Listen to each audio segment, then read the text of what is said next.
Hello friends, स्वागत है आप सभी का आपके अपने YouTube channel it's your classes में। आज हम देखेंगे यूपी डीएलएड के 4th सेमेस्टर के सामाजिक विज्ञान का बहुविकल्पीय प्रश्न का पार्ट 2 जो कि पवन सीरीज का है ना। इसके पहले हमने 50 क्वेश्चन तक पहले वाले पार्ट में विद फुल एक्सप्लेनेशन एक क्वेश्चन का हमने एक्सप्लेनेशन किया है बहुत ही अच्छे से। यदि आपने अभी तक उस वीडियो को नहीं देखा तो आप देख सकते हैं, क्योंकि एग्ज़ाम के लिए ज़्यादा समय बचा है नहीं, है ना। तो ज़्यादा ज़्यादा आप प्रीवियस क्वेश्चन को लगाएं हर एक विषय के, है ना। और आप मैथ और साइंस और भी कोई भी सब्जेक्ट जो भी है ना, हमने लगभग सब पढ़ा दिया है। मैथ और साइंस तो पूरा कम्प्लीटली पढ़ा दिया है, चाहे वो 2nd सेमेस्टर का हो और चाहे 4th सेमेस्टर का हो। तो आप उसे देख सकते हैं, हमारे चैनल पर वीडियोज है ना अवेलेबल हैं, आप उन्हें देख सकते हैं और अपनी तैयारी को जान सकते हैं, है ना। प्रीवियस ईयर के भी क्वेश्चन हमने लगवा दिए हैं और एक मैराथन क्लास भी है ना 4th सेमेस्टर की छोड़ दी है ना। आप देख सकते हैं उन्हें और अपनी तैयारी जान सकते हैं। चलिए एक बार आप क्लास को शेयर करना ताकि और भी मित्र जुड़ें, वो भी अपनी तैयारी जांचें। तो आज का लेते हैं पहला क्वेश्चन नंबर 51 से, है ना। क्या दिया गया है पहला क्वेश्चन, मतलब 51 नंबर। धन निष्कासन का सिद्धांत किसने प्रतिपादित किया था? तो वो कौन थे? दादा भाई नौरोजी। धन निष्कासन का सिद्धांत किसने प्रतिपादित किया? इम्पॉर्टेंट है, 2019 में पूछा भी गया था। तो किसने किया है? दादा भाई नौरोजी, ठीक है ना। इन्होंने धन निष्कासन का सिद्धांत प्रतिपादित किया था। अगला क्वेश्चन देखिए, भारत में हरित क्रांति का जनक किसे कहा जाता है? तो भारत में अगर पूछे तो भारत में हरित क्रांति के जनक कौन है? MS स्वामीनाथन। कौन है? MS स्वामीनाथन। जबकि विश्व में अगर पूछे तो कौन है, तो आप कहेंगे नॉर्मन बोरलॉग। क्या नाम था? विश्व में हरित क्रांति के जनक का नाम है नॉर्मन बोरलॉग। जबकि भारत में अगर बात करें तो डॉक्टर MS स्वामीनाथन जी हैं। अगला क्वेश्चन देखें आप, उत्तर प्रदेश कितने मंडल में विभाजित है? तो उत्तर प्रदेश 18 मंडल में बांटा गया है। फैजाबाद मंडल, लखनऊ मंडल, ऐसे करके कितने मंडल में बांटा है? ये 18 मंडल में। इसको आप याद रखेंगे। देखो ये भी क्वेश्चन 2019 में आया हुआ है, ठीक है ना। निम्नलिखित में से कौन खरीफ की फसल नहीं है? इसके पहले वाले पार्ट में हमने देखा था कि कौन सी रबी की फसल नहीं है। अब इसमें क्या पूछा है 19 में? खरीफ की फसल कौन नहीं है। ऐसे आपसे पूछ सकता है जायद की फसल कौन नहीं है ना। तो बताइए, है ना। क्वेश्चन नंबर 54 में क्या होगा उत्तर? तो आप कहेंगे कि क्या होगा? देखो जो चना है, सरसों है, मटर है, ये सभी की सभी रबी की फसल हैं जो अक्टूबर नवंबर के महीने में बोई जाती हैं और लगभग 3-4 महीने बाद ये काट ली जाती हैं, ठीक है। तो जो इसमें मूंग है, मूंग ये जो है किसकी फसल है? तो ये जो है खरीफ की फसल है। किसकी फसल है? खरीफ की फसल है ना, जो बारिश के मौसम में बोई जाती है, ये है, ठीक है। और जबकि चना, सरसों और मटर ये क्या है? तो ये रबी की फसल में है। ये क्वेश्चन एग्जाम में आ चुका है, शायद 20 या 21 में मिला था यही क्वेश्चन, लेकिन वहाँ पर खरीफ की जगह रबी था बस केवल। तो अगला क्वेश्चन देखें, चारकुला प्रमुख लोक नृत्य है। चारकुला नृत्य पूछा है ना। तो बताइए चारकुला नृत्य इसमें से कहाँ का है? तो आप कहेंगे ब्रजभूमि का है। चारकुला या चारकुला लिखा होता है, यहाँ चारकुला लिखा है। तो चारकुला जो प्रमुख लोक नृत्य है ये कहाँ का है? तो ब्रजभूमि की है ना। ब्रजभूषी मतलब कि मथुरा की साइड का है, ठीक है। अगला क्वेश्चन देखें आप, कैगा परमाणु ऊर्जा उत्पादक केंद्र भारत के किस प्रदेश में स्थित है? कैगा कहाँ पर है? कर्नाटक में। कैगा कहाँ पर है? कर्नाटक में है, ठीक है ना, ठीक है। कैगा कहाँ पे है? कर्नाटक में है। इसको आप याद रखेंगे। ऐसे और सारे कई हैं परमाणु ऊर्जा उत्पादक केंद्र, है ना, जैसे कि रावत भाटा है। उसके बाद क्या बोलते हैं, और भी कई सारे हैं, ठीक है ना। अभी याद नहीं आ रहा, नहीं बताते अभी हम। तो कई सारे हैं जिनको परमाणु ऊर्जा उत्पादक केंद्र आप पढ़ ही लेंगे। जैसे कि यहाँ कैगा पूछा गया है जो कि कहाँ पे है? कर्नाटका में है। तो आपसे पूछ सकता है, ठीक है ना। देखिए कुछ याद आ गया कि देखिए कलपक्कम पूछ सकता है। कलपक्कम कहाँ पर है ना। कुडनकुलम कहाँ पे है? तो ये भी पूछ सकता है। कलपक्कम और कुडनकुलम ये कहाँ पे है? तो आप बताएंगे ये है तमिलनाडु में। कहाँ पे है? तमिलनाडु में। नेक्स्ट क्वेश्चन देखें, विश्व पर्यावरण दिवस कब मनाया जाता है? तो ये तो सबको आता होगा। विश्व पर्यावरण दिवस कब मनाया जाता है? तो आप कहेंगे 5 जून को। कब मनाया जाता है? 5 जून को, ठीक है ना। जबकि 16 सितंबर को अगर बात करें तो ओजोन दिवस मनाया जाता है। क्या मनाया जाता है? ओजोन दिवस। और 22 मार्च को क्या मनाते हैं? तो आप कहेंगे 22 मार्च को क्या मनाया जाता है? तो पृथ्वी दिवस कब मनाया जाता है? 22 अप्रैल को। 22 मार्च को जल दिवस मनाया जाता है। क्या मनाया जाता है? जल दिवस। 22 मार्च को जल दिवस, 22 अप्रैल को पृथ्वी दिवस और 22 जो है मई को जैव विविधता दिवस, बायोडाइवर्सिटी डे मनाया जाता है। तो ये याद रखेंगे आप, ठीक है ना। अगला क्वेश्चन देखते हैं हम। अगला क्वेश्चन क्या दिया गया है? जनगणना 2011 के अनुसार उत्तर प्रदेश का सर्वाधिक साक्षरता वाला जिला कौन सा है ना। यूपी का कौन सा डिस्ट्रिक्ट है जो अकॉर्डिंग 2011 की जो जनगणना हुई उसके अकॉर्डिंग सबसे अधिक साक्षरता वाला मिला, मतलब जहाँ पर लिटरेसी ज़्यादा है, पढ़े लिखे लोग ज़्यादा हैं, है ना, साक्षर लोग। तो आप बताएंगे वो कौन है? गौतम बुद्ध नगर। कौन सा है डिस्ट्रिक्ट? गौतम बुद्ध नगर डिस्ट्रिक्ट जो है 2011 के जनगणना के अनुसार उत्तर प्रदेश का सबसे अधिक साक्षरता वाला जिला बना है। अगला, भारत का सबसे लंबा राष्ट्रीय राजमार्ग है। ये पहले भी क्वेश्चन आ गया था। NH क्या बोलते हैं उसको? 7। वर्तमान में इसका नाम क्या है? NH 44 रख दिया गया है।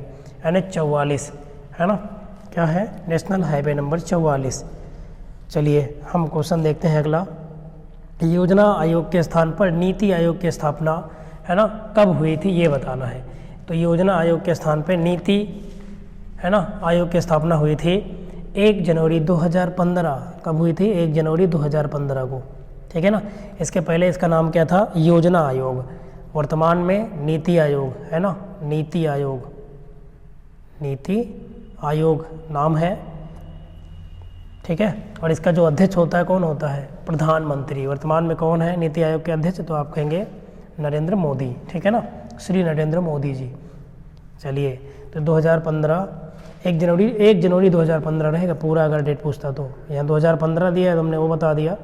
अन्यथा 1 जनवरी 2015 को नीति आयोग की स्थापना हुई थी, जो कि इसके पहले इसका नाम था योजना आयोग। और इसका अध्यक्ष कौन होता है? तो जो भी वर्तमान का प्रधानमंत्री रहेगा वो इसका अध्यक्ष रहेगा। चलिए, जैसे कि प्रधानमंत्री नरेंद्र मोदी जी हैं प्रेजेंट में। अगला क्वेश्चन देखिए अब। अगला क्वेश्चन है, लखनऊ में किस महिला नेत्री ने क्रांतिकारियों का नेतृत्व किया था? 1857 की जो क्रांति हुई उसमें। तो ये क्वेश्चन पहले भी पूछा गया था, देखो फिर पूछा गया है। बेगम हजरत महल। किसने किया था? बेगम हजरत महल ने। अगला, राजा कुंवर सिंह संबंधित थे। राजा कुंवर सिंह संबंधित कहाँ से थे? तो जगदीशपुर। कहाँ से थे? जगदीशपुर से। अगला, स्वामी दयानंद सरस्वती ने आर्य समाज की स्थापना कब की थी? तो एक देखो एक क्वेश्चन तो यही है कि आर्य समाज की स्थापना किसने की? तो आप कहेंगे स्वामी दयानंद सरस्वती जी ने की थी, है ना। अब पूछा गया है कि कब की थी, तो आप बताएंगे 1875 ईस्वी में। कब की थी? 1875 ईस्वी में स्वामी दयानंद सरस्वती जी ने आर्य समाज की स्थापना की थी। चलिए नेक्स्ट क्वेश्चन देखिए। अगला क्वेश्चन है, सत्यार्थ प्रकाश रचना है। सत्यार्थ प्रकाश किसकी रचना है ये बताना है। तो किसकी है? स्वामी दयानंद सरस्वती जी की, इन्हीं की, है ना, जिन्होंने आर्य समाज की स्थापना की थी, उन्हीं की रचना है सत्यार्थ प्रकाश, ठीक है। चलिए अगला क्वेश्चन देखते हैं हम नेक्स्ट। अगला क्वेश्चन है, साइमन कमीशन ने अपनी रिपोर्ट प्रस्तुत की थी। साइमन कमीशन, है ना, ने अपनी रिपोर्ट प्रस्तुत की थी, कब की थी ये बताना है।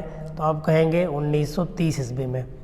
कब? 1930 ईस्वी में, ठीक है। साइमन कमीशन का जो गठन हुआ था 1900 कब हुआ था? 27 में। जबकि भारत कब आया था ये? तो 1928।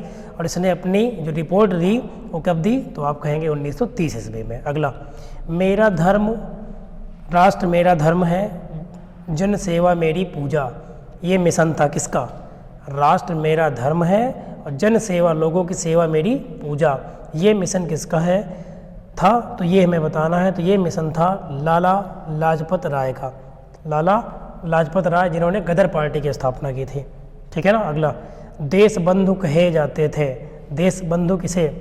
तो आप बताएंगे देश बंधु कौन? चित्तरंजन दास। देश बंधु किसको कहा जाता था? चित्तरंजन दास को, ठीक है ना।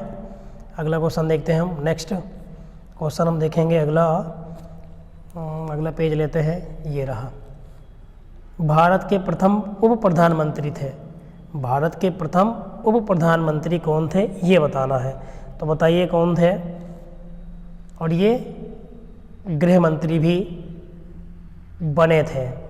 कौन है? सरदार वल्लभ भाई पटेल, जिन्हें हम लौह पुरुष के नाम से जानते हैं, ठीक है ना।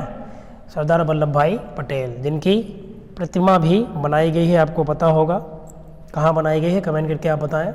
अगला क्वेश्चन है ना, अहमदाबाद के कहाँ पे बनाई गई है और किस नदी के किनारे। किसी स्थान पर लंबे समय तक पाए जाने वाले मौसमी दशाओं को, देखो ये क्वेश्चन पहले भी आया था फिर मिला, क्या कहते हैं उसे, जलवायु। क्या कहा जाता है, जलवायु।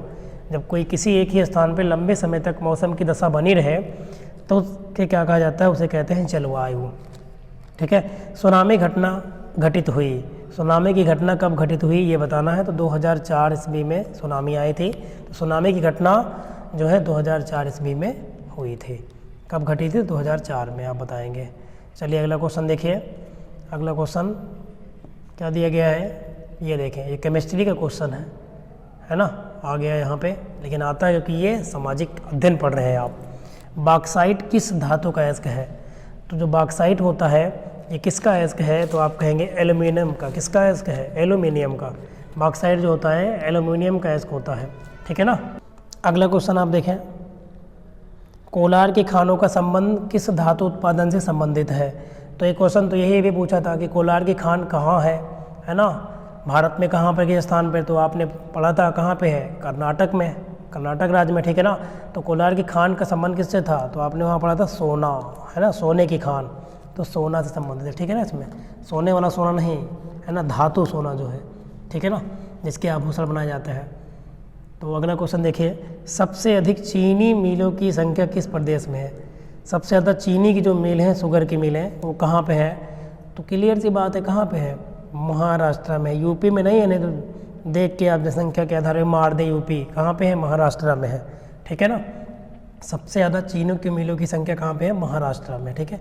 अगला, संयुक्त राष्ट्र संघ का प्रधान कार्यालय स्थित है कहाँ पे। संयुक्त राष्ट्र संघ का प्रधान कार्यालय कहाँ पे स्थित है, तो आप कहेंगे न्यूयॉर्क में।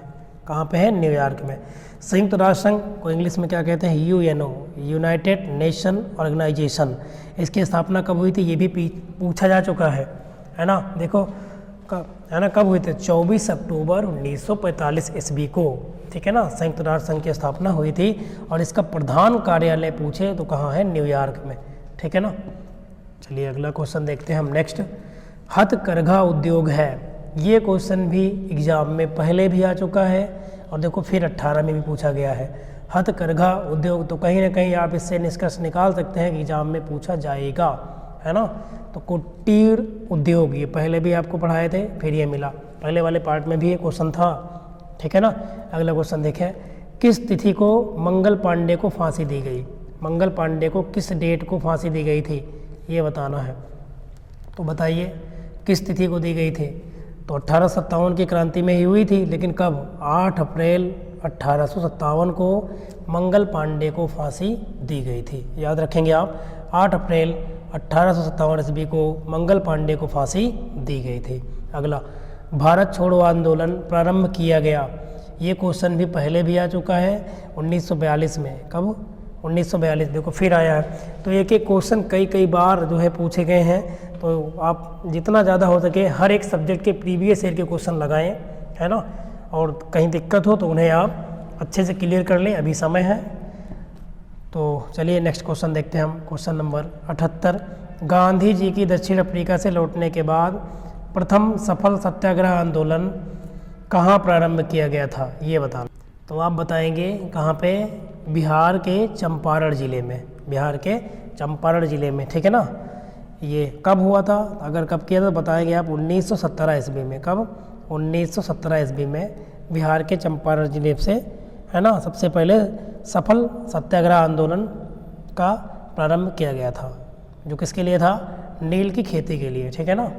अगला क्वेश्चन देखें आप, वायुमंडल का भार सर्वाधिक किस मंडल पर होता है। वायुमंडल का भार किस मंडल में सर्वाधिक होता है, ये हमें बताना है। तो आप कहेंगे क्षोभ मंडल, जिसमें हम लोग रहते हैं, है ना। सबसे पहले जो लेयर है पृथ्वी के बाद, है ना, इसकी जो पढ़ते हैं, जो लेयर्स हैं, मंडल है, 5 मंडल हैं, पढ़े हैं आप। तो पहली कौन है, ओजोन मंडल, सॉरी क्षोभ मंडल, है ना। कौन सी, क्षोभ मंडल, जिसकी ऊंचाई 8 से 18 किलोमीटर के बीच तक है, जिसमें क्या होता है, आंधी आना, तूफान आना, बारिश आना, कोई भी मौसमी घटना सब इसी मंडल में होती है। इसके ऊपर क्या है, समताप मंडल, जिसमें वायुयानों को है ना उड़ाए जाने की क्या पाई जाती है, आदर्श दशा पाई जाती है, क्योंकि वहाँ पे तापमान क्या होता है सेम, और उसी में ओजोन परत की क्या पाई जाती है, लेयर भी पाई जाती है। चलिए अगला क्वेश्चन देखते हैं हम। क्वेश्चन नंबर 80 क्या दिया है, उत्तर प्रदेश की निम्न परियोजनाओं में से कौन पेयजल परियोजना नहीं है। हमें बताना है कौन सी पेयजल परियोजना नहीं है। तो आप कहेंगे गोकुल बैराज परियोजना ये है, लौकुश भी है, गोकुल है, लौकुश है, आगरा बैराज है, लेकिन ज्ञानपुर पंप नहर जो परियोजना है ये जो है उत्तर प्रदेश की निम्न परियोजना की पेयजल में से ये नहीं है। अगला क्वेश्चन देखें आप। अगला क्वेश्चन क्या दिया गया है, ये देखो 2017 में आया हुआ क्वेश्चन है, ठीक है। उत्तर प्रदेश के दिया सलाई उद्योग का प्रमुख केंद्र है। दिया सलाई का उत्पादन उत्तर प्रदेश के किस है ना ज़िले में या कहाँ पर होता है ये बताना है हमें। तो आप बताएंगे कहाँ, बरेली, है ना, जहाँ का झुमका भी बहुत मशहूर है। और मुरादाबाद को क्या बोलते हैं, तो ये पीतल नगरी के नाम से जाना जाता है, मुरादाबाद, ठीक है। अगला क्वेश्चन देखें आप। उत्तर प्रदेश का प्रमुख लोक गीत कौन सा है। उत्तर प्रदेश का, यूपी का प्रमुख लोकगीत कौन सा है। तो आप कहेंगे बिरहा। कौन है, बिरहा जो गीत है ये लोकगीत है, जो कि उत्तर प्रदेश का प्रमुख लोकगीत है। चलिए अगला क्वेश्चन देखिए। अगला क्वेश्चन नंबर 83 क्या दिया गया है 83 में, 2001 से 2011 की जनगणना अनुसार उत्तर प्रदेश की जनसंख्या में कितने परसेंट की दशकीय वृद्धि रही, है ना, कितने परसेंट की दशकीय वृद्धि रही। तो लगभग 21% थी। तो आप कहेंगे 20.09, मतलब 21 से तो ज़्यादा है तो पहला नहीं होगा, लगभग 21%, तो 20.0999% थी। तो सभी गलत है, ऑप्शन नंबर 7 सही होगा, ठीक है ना। अगला ये देखो, फिर ये क्वेश्चन आया, ये पहले भी पूछा आ चुका है, ठीक है। संयुक्त राष्ट्र संघ की स्थापना की गई तो 24 अक्टूबर 1945 को। इसके पहले पार्ट में हमने इसको पढ़ा था, ठीक है ना। वहाँ पे 25 अक्टूबर 1945 था, हमने वहाँ सही कराया था, है ना। क्या है, 24 अक्टूबर 1945 ईस्वी को UNO मतलब संयुक्त राष्ट्र संघ की स्थापना की गई थी। चलिए अगला देखते हैं हम। अगला क्वेश्चन देखते हैं नेक्स्ट। प्राण एवं दैहिक स्वतंत्रता की गारंटी कौन सा अनुच्छेद में होता है ये बताना है हमें। तो कभी कभी आर्टिकल भी पूछ लेता है एग्जाम में, तो वो है कौन सा, प्राण एवं दैहिक, आर्टिकल नंबर 21। आर्टिकल नंबर 21 है जिसमें क्या है, प्राण एवं दैहिक स्वतंत्रता की का हमें अधिकार होता है, ठीक है ना। ऐसे आर्टिकल नंबर 17 के बारे में पूछता है जिसका होता है छुआछूत से संबंधित है, मतलब अस्पृश्यता से संबंध रखता है आर्टिकल नंबर 17, ये भी पूछ लेता है कभी कभी, है ना।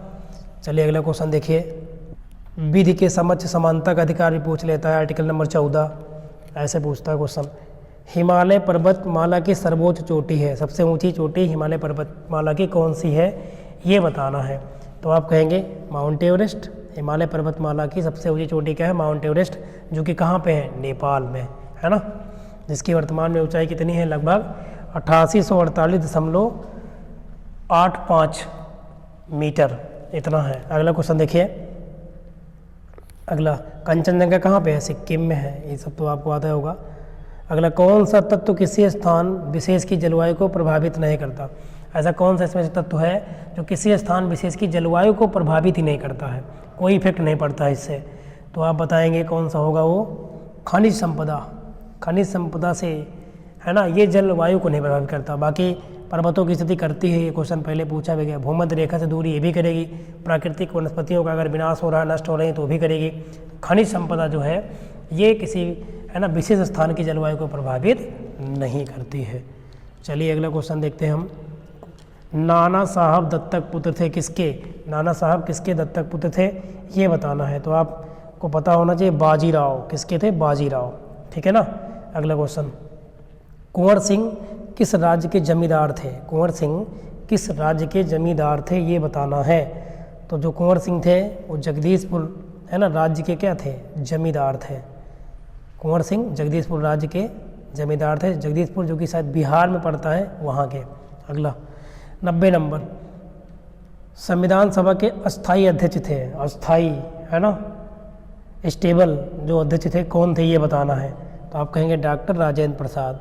इसके पहले जो सबसे पहले बनाए गए थे अस्थाई अध्यक्ष, वो कौन थे, तो सच्चिदानंद सिन्हा थे। ये भी पूछ सकता है आपसे एग्जाम में, जब अस्थाई पूछा है तो अस्थाई भी पूछ सकता है। अस्थाई कौन है, डॉक्टर राजेंद्र प्रसाद, जबकि अस्थाई अध्यक्ष कौन थे, तो डॉक्टर सच्चिदानंद सिन्हा जी थे। चलिए अगला देखते हैं हम। अगला क्वेश्चन देखते हैं। नेक्स्ट क्या दिया गया है। अगला क्वेश्चन है हिंदुस्तान सामाजिक स्वाधीनता संगठन, है ना, हिंदुस्तान रिपब्लिक एसोसिएशन का गठन किया गया। ये क्वेश्चन पहले भी पूछा गया है ना, और फिर देखो पूछा गया है। कौन है? राम प्रसाद बिस्मिल। कौन है? राम प्रसाद बिस्मिल द्वारा। देख रहे हो कितना इंपॉर्टेंट है, तो आप देख सकते हैं प्रीवियस ईयर से क्वेश्चन घुमा के पूछ लेता है। राम प्रसाद बिस्मिल जी। अगला, बंदी जीवन पुस्तक के लेखक कौन थे? बंदी जीवन पुस्तक के लेखक कौन थे या लेखक थे कौन, ये बताना है हमें। तो बंदी जीवन के कौन थे? सचिंद्रनाथ सान्याल। अजीब सा नाम है, सचिंद्रनाथ सान्याल इनका नाम था, जिन्होंने बंदी जीवन पुस्तक को लिखा था। अगला क्वेश्चन देखिए आप। अगला क्वेश्चन है 93 में, स्वतंत्रता प्राप्ति के समय पांडिचेरी कब्जे में था।